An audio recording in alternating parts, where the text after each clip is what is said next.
In the last video, we saw that composition was associative, but in demonstrating that, we were very careful to keep the order in which functions appeared the same. And that's because, while it is associative, composition is not commutative. In general, f after g is different from g after f. Occasionally, we'll get two functions where by coincidence it's the same, but the normal thing to expect is that the order makes a difference. And this is kind of neat because this is our first encounter with an operation that is associative but not commutative, which turns out to be a fairly common thing in abstract algebra for an operation to be associative but not commutative.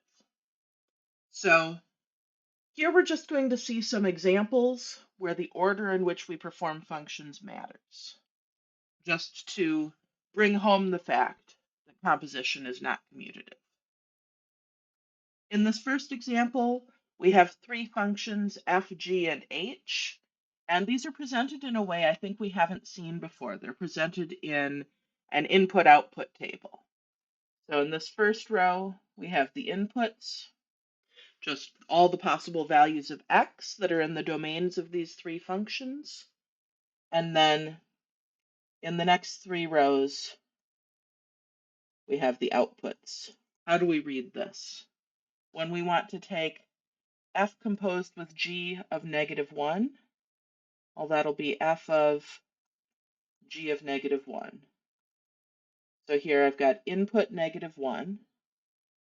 I go to my column that says -1 in the x column. I want to evaluate g. So I see that g of -1 is 0. So I'm taking f of 0. And now I go to the 0 in the input column, in the input. I go to the f row, and I see that f of 0 is 6. On the other hand, when I want to take g composed with f of -1, I'm taking now g of f of -1. To take f of -1, I go to the -1 column, the f row, and I see that f of -1 is 3. So now I'm taking g of 3. To find g of 3, I go to the 3 column, the g row, and I see that g of 3 is 8. So f composed with g of -1 gave me 6. G composed with f of -1 gave me 8. We see that those are different. To take g composed with h of 3, that'll be g of h of 3. So to take h of 3, I go to the 3 column, the h row, and I see that h of 3 is 1. So now I'm taking g of 1. I go to the 1 column, the g row, and I see that g of 1 is 4. On the other hand, to take h composed with g of 3, that's h of g of 3. I start with g of 3 is 8. So I'm taking h of 8. Oh, I don't have an 8 column. So this is undefined.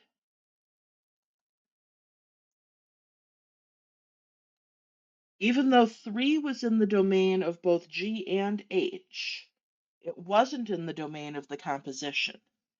That's interesting. F composed with h of -4, we're taking f of h of -4. To take h of negative 4, we see we get 0.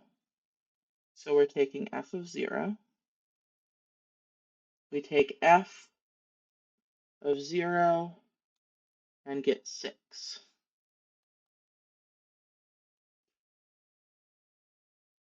And finally, h composed with f of negative 4, that'll be h of f of negative 4.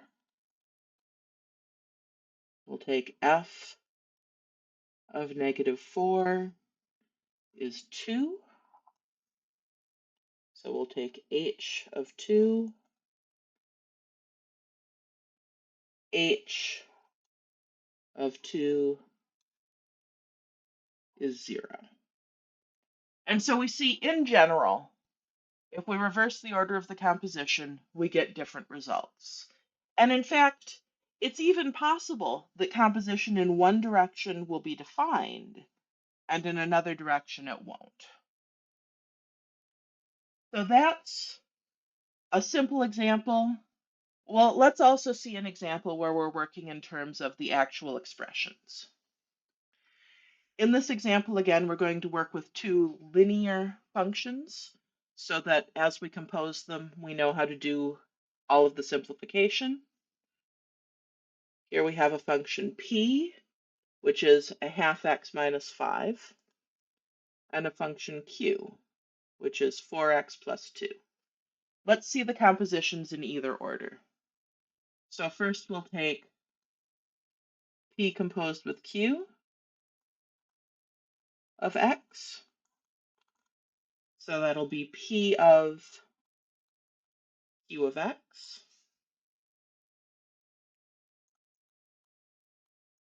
So that'll be p of q of x is 4x plus 2.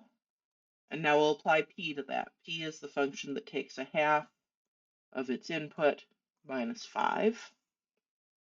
And now its input is 4x plus 2. Okay, now we can simplify. Distribute the half. A half times 4x is 2x. A half times 2 is 1. Minus 5. We end up with 2x minus 4. And so p composed with q of x is 2x minus 4. On the other hand, q composed with p of x,